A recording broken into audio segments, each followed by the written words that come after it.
সম্মানিত উদ্বোধক আছেন আমাদের একজন প্রিয় মানুষ, বগুড়া জেলা বিএনপির সাংগঠনিক সম্পাদক জনাব কেএম খায়রুল বাশার খায়রুল ভাই। ওনার সম্বন্ধে এক মিনিট না বললে অপূর্ণতা থেকে যাবে। আপনারা সবাই গর্বিত অনুভব করবেন যে খায়রুল বাশারদের পূর্বপুরুষ এই আত্রাই মাটিতে, তাদের পূর্বপুরুষদের জন্মস্থান ছিল আত্রাই থানার কালিকাপুর ইউনিয়নে। ওইখানে তাদের পূর্বপুরুষদের বাস ছিল। পরবর্তী সময়ে তিনি বগুড়াতে স্থায়ীভাবে বসবাস এবং ওইখানে তার বেড়ে ওঠা সবকিছু ওইখানে উনি, আমরা গর্বিত বোধ করি যে আত্রাইয়ের একজন যাদের সন্তান এই খায়রুল বাশার আজিজুল হক কলেজের পরপর কয়েকবার ভিপি হয়েছিলেন। বিসমিল্লাহির রহমানির রহিম।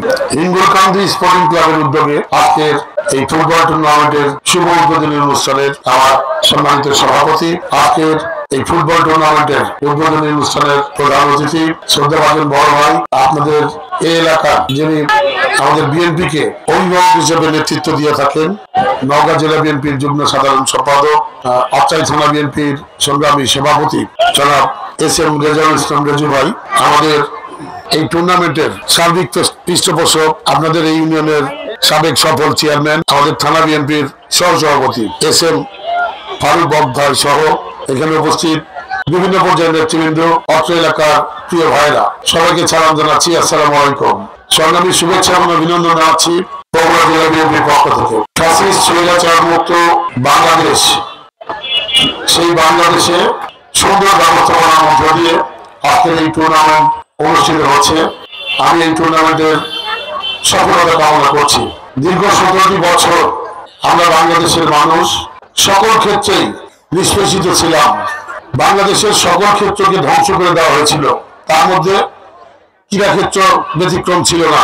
খেলাধুলা কিন্তু যে মান, সেই মান 17 বছরে অনেক নিচে নামিয়ে দেওয়া হয়েছে। খেলাধুলা ছিল না বললেই চলে। খেলাধুলার মাধ্যমে মানুষের যে বিনোদন, সেই বিনোদন থেকে জনগণ অনেক দূরে ছিল। আজকে মুক্ত দেশ হয়েছে, স্বাধীনভাবে মানুষ কথা বলতে পারছে, স্বাধীনভাবে মানুষ কর্মকাণ্ড পরিচালনা করতে পারছে। বিশেষ করে মানুষের বিনোদনের যে জায়গাগুলো, সেই জায়গাগুলো আমরা আবার ফিরে আসতে পেরেছি। যেমন এই ফুটবল টুর্নামেন্ট গত 5ই আগস্টের আগে এভাবে অনুষ্ঠান করা সম্ভব ছিল না, কারণ এই খেলাগুলো তারা দলীয়করণ করেছিল। ফুটবল বাংলাদেশের গ্রাম বাংলার ঐতিহ্যবাহী খেলা, এই খেলা হারিয়ে যেতে বসেছে। আমাদের প্রচেষ্টা থাকবে। ইতিমধ্যে আপনারা জানেন 5ই আগস্টের পর অনেক টুর্নামেন্ট বাংলাদেশের বিভিন্ন জায়গায় অনুষ্ঠিত হচ্ছে। শহীদ জিয়া নামে টুর্নামেন্ট হচ্ছে। শহীদ জিয়ার সুযোগ্য সন্তান, যাকে আপনারা জানেন এই 17 বছরের ফ্যাসিস্ট খুনি হাসিনা সরকার নির্যাতন করে হত্যা করেছে শহীদ জিয়ার ছোট সন্তান, যিনি বাংলাদেশের একজন সফল ক্রীড়া সংগঠক ছিলেন। তিনি হচ্ছেন আরাফাত রহমান কোকো ভাই। তিলে তিলে তাকে হত্যা করা হয়েছে।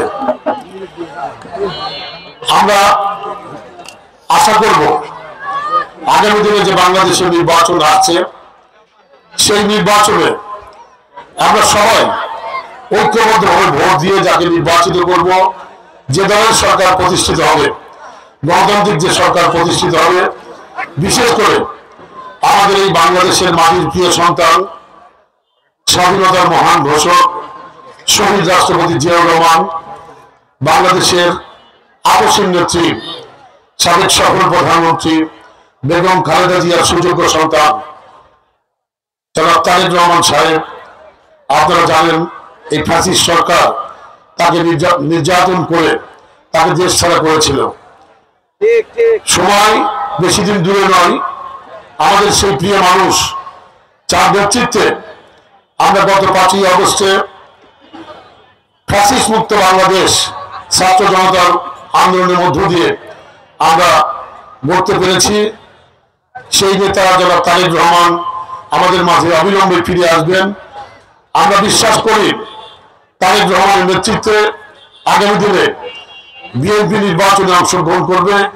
ধানের শীষ প্রতীকের নির্বাচনে আপনারা যে প্রার্থী হবে তাকে ভোট দিয়ে নির্বাচিত করে বাংলাদেশে একটা গণতান্ত্রিক রাষ্ট্র হিসেবে প্রতিষ্ঠা করবেন এবং গণতান্ত্রিক সরকার প্রতিষ্ঠা করবেন।